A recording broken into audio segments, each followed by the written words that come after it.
नमस्कार दोस्तों, मैं Dharmendra Joshi GK with Joshi sir YouTube channel पर आप सबका स्वागत करता हूं। जैसा कि पिछले वीडियो में हमने भारतीय नागरिकता के संबंध में जानकारी प्राप्त की थी और आज हम संविधान के अगले चैप्टर में बढ़ रहे हैं, जिसका शीर्षक है भाग 3 मौलिक अधिकार।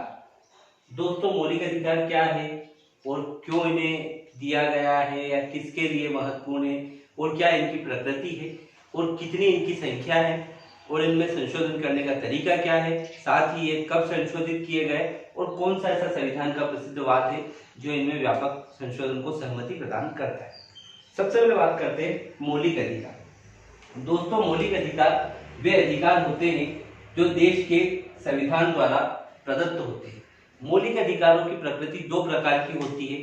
या तो यह कुछ ऐसे अधिकार होते हैं जो देश के नागरिकों को प्राप्त होते हैं और कुछ ऐसे मौलिक अधिकार है जो सभी लोगों को प्राप्त है। जैसे हम बात करते हैं अनुच्छेद 15, 16, 19 और 29, ये चार ऐसे मौलिक अधिकार हैं या चार ऐसे अनुच्छेद है मौलिक अधिकार के तहत जिनको की केवल और केवल भारतीय नागरिकों को दिया गया है। इसमें विदेशी नागरिकों का कोई हस्तक्षेप नहीं है।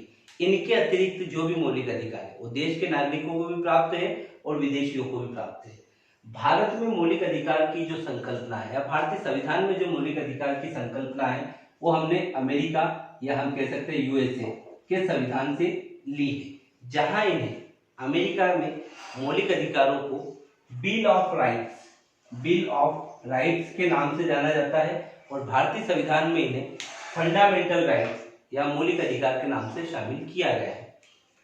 अमेरिका के मौलिक अधिकार और भारत के मौलिक अधिकार में जो सबसे बड़ा अंतर यह है कि अमेरिका के मौलिक अधिकार प्रथम 10 संविधान संशोधन के बाद जोड़े गए थे, जबकि भारतीय संविधान में मौलिक अधिकारों को प्रारंभ से शामिल किया गया है।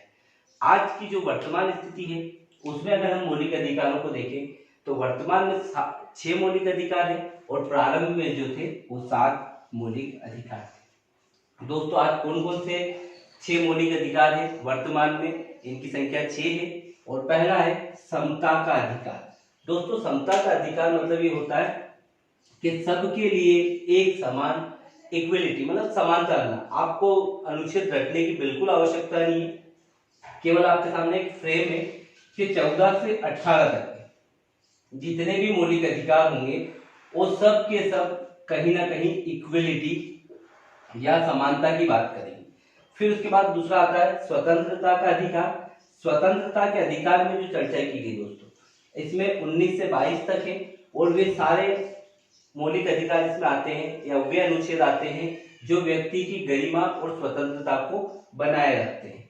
फिर तीसरा जो आपका मौलिक अधिकार है वो है शोषण के विरुद्ध अधिकार और शोषण के विरुद्ध अधिकार में अनुच्छेद 23 और 24 को शामिल किया जाता है। और इसके बाद अगला जो है आपका चौथा अधिकार है वो है धार्मिक स्वतंत्रता का अधिकार, जिसमें अनुच्छेद 25 से 28 तक के अनुच्छेद शामिल किए जाते हैं। दोस्तों, यहाँ पर जो है 25 से 28 किए जाते हैं। फिर आपका 5वां मौलिक अधिकार आता है संस्कृति एवं शिक्षा संबंधी अधिकार। तो संस्कृति एवं शिक्षा संबंधी अधिकार किसके लिए? अल्पसंख्यक वर्ग और भारतीय नागरिकों के लिए। और फिर आता है आपका 6ठा मौलिक अधिकार जो अंतिम मौलिक अधिकार है, इसे कहते हैं शोषण के विरुद्ध अधिकार और इसका उल्लेख अनुच्छेद 32 में किया गया है। इसे संवैधानिक उपचारों का अधिकार भी कहते हैं और इसमें जो है इसके कहते हैं संवैधानिक उपचारों का अधिकार। संवैधानिक उपचारों का अधिकार कहते हैं जिसका उल्लेख अनुच्छेद 32 में किया गया है और इसे डॉक्टर भीमराव अंबेडकर ने संविधान की आत्मा कहा है। इसे डॉक्टर भीमराव अंबेडकर ने संविधान की आत्मा कहा है और ये जो है वह मौलिक अधिकार है जिसके तहत व्यक्ति सुप्रीम कोर्ट जा सकता है। प्रत्यक्ष रूप से कोई भी व्यक्ति सुप्रीम कोर्ट नहीं जा सकता है, बशर्ते यदि व्यक्ति के मौलिक अधिकारों का उल्लंघन होता है तो वह सीधे सर्वोच्च न्यायालय में जा सकता है। तो संवैधानिक उपचारों का अधिकार जो आपका है इसको मैं और करेक्ट लिख देता हूं, संवैधानिक उपचार का अधिकार। तो इसका मतलब ये है कि आपके मौलिक अधिकारों का उल्लंघन होगा तो आप अनुच्छेद 32 के तहत सुप्रीम कोर्ट और अनुच्छेद 226 के तहत हाई कोर्ट जा सकते हैं। यहाँ पर जो है आपका जब व्यक्ति सुप्रीम कोर्ट या हाई कोर्ट जाता है तो सर्वोच्च न्यायालय या उच्च न्यायालय द्वारा जो रीट जारी की जाती है, सबसे पहले आती है दोस्तों बंदी प्रत्यक्षीकरण। बंदी प्रत्यक्षीकरण का मतलब होता है कि जिस व्यक्ति को बंदी बनाया गया है उसके लिए न्यायालय इस बात की रीट जारी करता है कि जिस व्यक्ति को बंदी बनाया गया उसे आप प्रत्यक्ष रूप से न्यायालय के सामने प्रस्तुत करें। फिर दूसरा है परमादेश। परमादेश का अर्थ दोस्तों ये है कि जब व्यक्ति अपने अधिकार क्षेत्र से बाहर जाके कोई काम करता है, न्यायालय द्वारा उससे पूछा जाता है कि आप ये क्यों कर रहे हैं या हमारा ये जो आदेश है उसका आप पालन करें।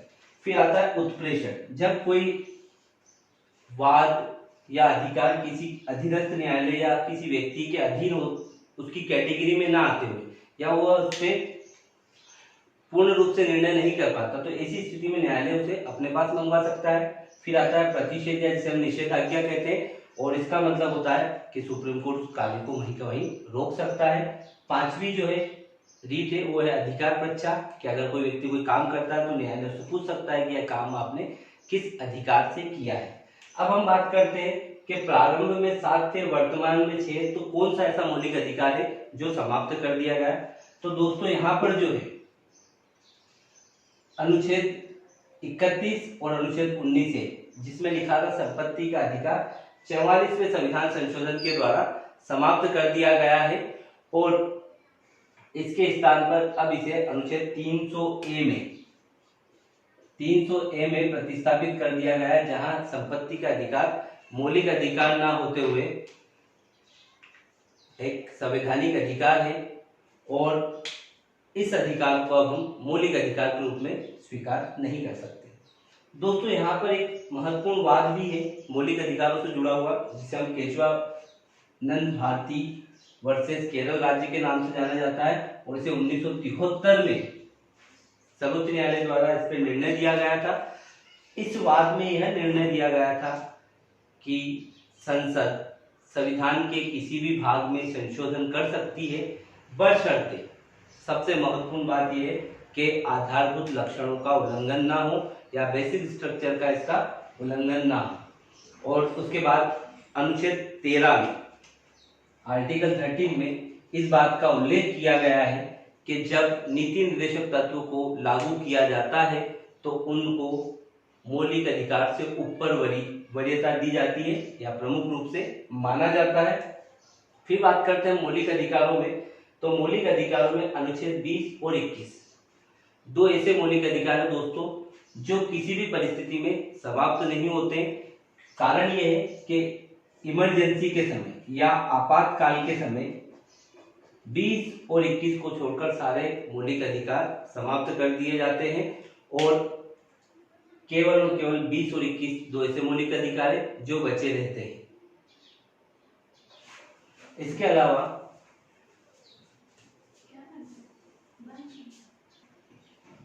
दोस्तों जैसा हम बात कर रहे हैं कि 20 और 21 को छोड़कर दो ऐसे मौलिक अधिकार है जो कभी समाप्त नहीं होते। अब मैं आपको एक एक मौलिक अधिकार बताता हूं और एक एक अनुच्छेद बताता हूं कि किस अनुच्छेद में किस अधिकार का उल्लेख किया गया है। सबसे पहले हम बात करते हैं दोस्तों अनुच्छेद 14 की। अनुच्छेद 14 में लिखा है विधि के समक्ष समता, विधि के समान संरक्षण। संरक्षण का मतलब दोस्तों ये है कि इस अनुच्छेद में यह एक श्योरिटी या गारंटी प्रदान की गई है कि हर वो व्यक्ति जो देश का नागरिक है या देश का नागरिक नहीं है उसे विधि के समान एक जैसा माना गया है, पर कुछ लोगों को इसमें संरक्षण भी प्रदान किया गया है। इसलिए इसमें लिखा विधि के समक्ष समता, विधि के समान संरक्षण। दोस्तों इस अनुच्छेद का जो प्रावधान भारतीय संविधान में लिया गया है उसमें एक हिस्सा अमेरिका से और एक हिस्सा ब्रिटेन के संविधान से लिया गया है।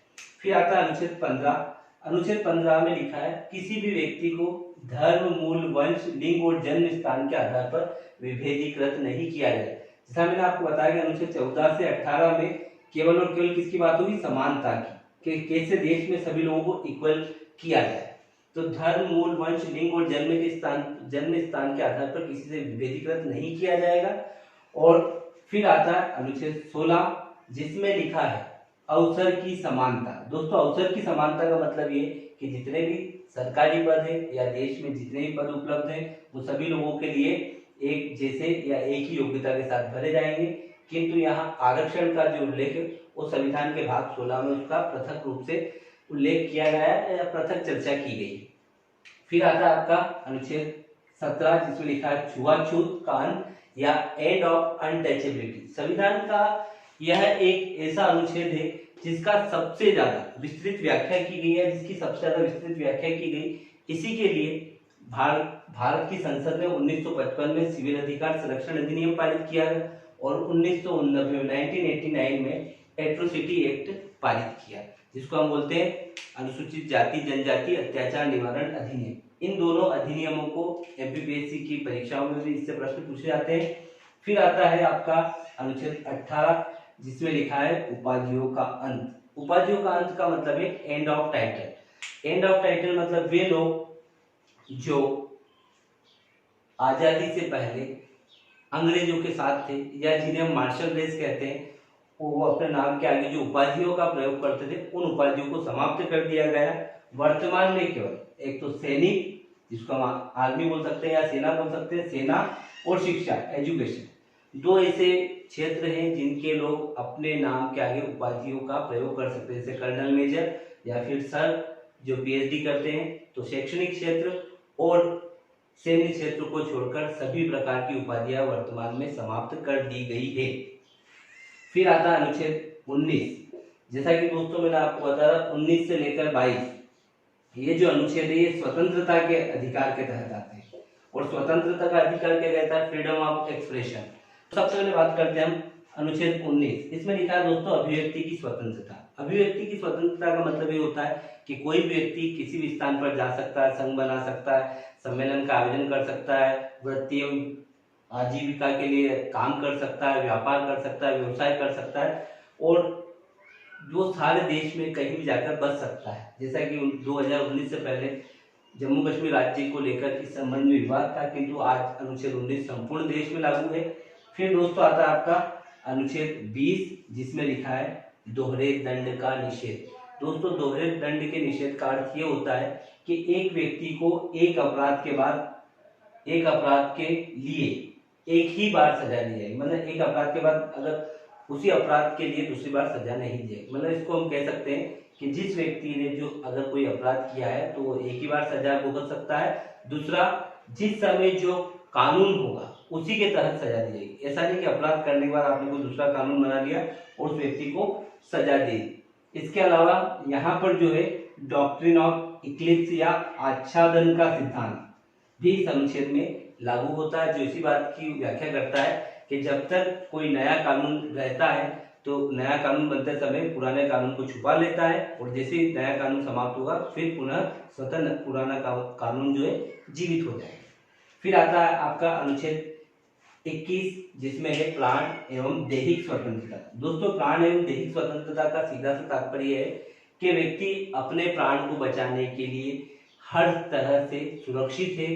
न्यायालय इसको बिल्कुल संरक्षण प्रदान करता है और इसमें आपका सबसे ज्यादा अगर हम कह सके कि मौलिक अधिकारों में कौन सा ऐसा अनुच्छेद है जिसकी सबसे विस्तृत व्याख्या की जा सकती है तो वह है आपका अनुच्छेद 21 जिसमें स्वच्छ पर्यावरण, स्वच्छ पेयजल, टेलीफोन चोरी से ना सुनना, हथकड़ी ना पहनाना, ऐसे कई अधिकार इसमें आते हैं। तो सबसे बड़ा विस्तृत रूप जो मौलिक अधिकारों के अंतर्गत किसी अनुच्छेद का है तो अनुच्छेद 21 का है। और फिर एक दोस्तों यहाँ पे लिखा है अनुच्छेद 21 है जिसमें इस बात का उल्लेख किया गया है कि 6 से 14 वर्ष के बच्चों को अनिवार्य एवं निःशुल्क शिक्षा दी जाएगी। इसे 86वें संविधान संशोधन 2002 में जोड़ा गया है। फिर आता है आपका अनुच्छेद 32 में लिखा है गिरफ्तारी के विरुद्ध संरक्षण। गिरफ्तारी के विरुद्ध संरक्षण का मतलब ये है दोस्तों कि जब किसी व्यक्ति को गिरफ्तार किया जाता है तो सर्वप्रथम उसे गिरफ्तारी का कारण बताया जाता है, अपने पसंदीदा व्यक्ति से उसको बात करने की अनुमति दी जाती है और तीसरा जो है 24 घंटे के अंदर न्यायिक मजिस्ट्रेट के सामने उसे प्रस्तुत करना होता है, किंतु इसमें यात्रा के समय को नहीं जोड़ा जाता है। ये 3 कारण आपकी गिरफ्तारी के विरुद्ध संरक्षण में आते हैं। फिर आता है आपका अनुच्छेद 23 और 24 जिसके बारे में मैंने लिखा था आपको शोषण के विरुद्ध अधिकार। तो ये शोषण के विरुद्ध अधिकार में आपके अनुच्छेद 23 और 24 है जिसमें लिखा है अनुच्छेद 23 बलात् श्रम निषेध। बलात् श्रम निषेध का मतलब ये होता है दोस्तों कि किसी भी व्यक्ति को जबरन काम नहीं कराया जाएगा। साथ ही इसमें एक शब्द और जोड़ा है, वो जोड़ा गया है या जुड़ा हुआ है, वो है बेगार। बेगार का मतलब है कि बिना पैसे किसी को काम हम नहीं कराएंगे, ना ही किसी प्रकार से बंधुआ मजदूरी का कार्य करवाया जाएगा। फिर आता है अनुच्छेद 24 जिसमें लिखा है बाल श्रम निषेध। बाल श्रम निषेध का मतलब ये कि 14 वर्ष से कम आयु के बच्चों को किसी भी तरह से किसी भी उद्योग में, चाहे वो जोखिमपूर्ण हो या सामान्य उद्योग हो, वहां पे कार्य नहीं करने दिया जाएगा। फिर आता आपका अगला जो मौलिक अधिकार था वो 25 से 28 था और उसमें हमने धार्मिक स्वतंत्रता के अधिकार के तहत इसको लिखा था। और इसमें अनुच्छेद सबसे पहले आता है 25 जिसमें लिखा है अंतःकरण की स्वतंत्रता। अंतःकरण की स्वतंत्रता का मतलब दोस्तों ये होता है कि कोई भी व्यक्ति अपने मन से किसी भी धर्म को मान सकता है, अपना सकता है और उस धर्म के प्रचार प्रसार को वो कर सकता है। फिर आता है अनुच्छेद 26 धार्मिक मामलों में प्रबंधन की स्वतंत्रता। प्रबंधन दोस्तों इसको एक एक वर्ड में भी आप याद रख सकते हैं, जैसे 25 से तो अंतःकरण, 26 से तो प्रबंधन, 27 से तो कर, 28 से तो आपका, इसको थोड़ा सा एक्सपांडेशन या बड़ा है, इसको मैं बाद में बताता हूँ 2 मिनट के बाद। फिर उसके बाद धार्मिक मामलों में प्रबंधन की स्वतंत्रता, तो कोई भी व्यक्ति किसी भी धर्म से अगर जुड़ा है तो उसके धर्म के संदर्भ में वो प्रबंधन का काम कर सकता है, जैसे कोई ट्रस्ट हो सकता है। फिर आता है 27 अनुच्छेद 27 कहता है करों की उगाही की स्वतंत्रता, मतलब धार्मिक मामलों के लिए आप करों की उगाही कर सकते हैं, मतलब टैक्स ले सकते हैं, चंदा ले सकते हैं। फिर आता है अनुच्छेद 28 जो इस बात का उल्लेख करता है कि राज्य द्वारा वित्त पोषित संस्थाओं, शैक्षणिक संस्थाओं में धार्मिक शिक्षा नहीं दी जाएगी। मतलब जितने भी सरकारी स्कूल है, गवर्नमेंट स्कूल है, वहाँ पे रिलीजियस बेस्ड आपको एजुकेशन नहीं दी जाएगी। वहाँ केवल और केवल वही पाठ्यक्रम पढ़ाया जाएगा जो सरकार द्वारा जारी किया जाता है। फिर आता है अनुच्छेद 29 और 30 जो आपका अल्पसंख्यक वर्ग या संस्कृति एवं शिक्षा संबंधी अधिकार के तहत आता है। तो इसमें अनुच्छेद 29 कहता है भाषा, संस्कृति एवं लिपि का अधिकार। अल्पसंख्यक वर्ग अपनी भाषा, संस्कृति, लिपि को बनाए रखने के लिए पूर्णतः अधिकारी है या सुरक्षित है। और फिर अनुच्छेद 30 कहता है कि जो भी व्यक्ति अल्पसंख्यक वर्ग में आते हैं वो अपने पसंद के शैक्षणिक संस्थान स्थापित कर सकते हैं और सरकार उन पर किसी प्रकार का रोक टोक नहीं करेगी। और फिर लास्ट है आपका अनुच्छेद 32 जिसे हम संवैधानिक उपचारों का अधिकार कहते हैं। इसी के तहत व्यक्ति सुप्रीम कोर्ट जाता है और यही मौलिक अधिकारों का संरक्षण करने वाले सुप्रीम कोर्ट को शक्ति प्रदान करता है कि वह 5 प्रकार की रीटें जारी करे और इन 5 प्रकार की रीटों के तहत ही व्यक्ति के मौलिक अधिकारों की रक्षा की जाती है। इसीलिए डॉक्टर भीमराव अंबेडकर ने इसे संविधान की आत्मा कहा है। दोस्तों आज के हमारे वीडियो में बस इतना ही। आज जो हमने पढ़ा है संविधान का भाग 3 मौलिक अधिकार, कौन से मौलिक अधिकार है और क्या है, तो इस वीडियो को आप जरूर देखें और लाइक एवं शेयर करें ताकि आपको ये बेहतर तरीके से समझ में आए और इसको एक बार जरूर देखें। और मेरा एक कहना आपसे ये है कि जितने वीडियो आप देखते जा रहे हैं साथ के साथ बुक से जरूर एक बार पढ़ें ताकि ये आपको बिल्कुल फिक्स याद हो जाए। धन्यवाद।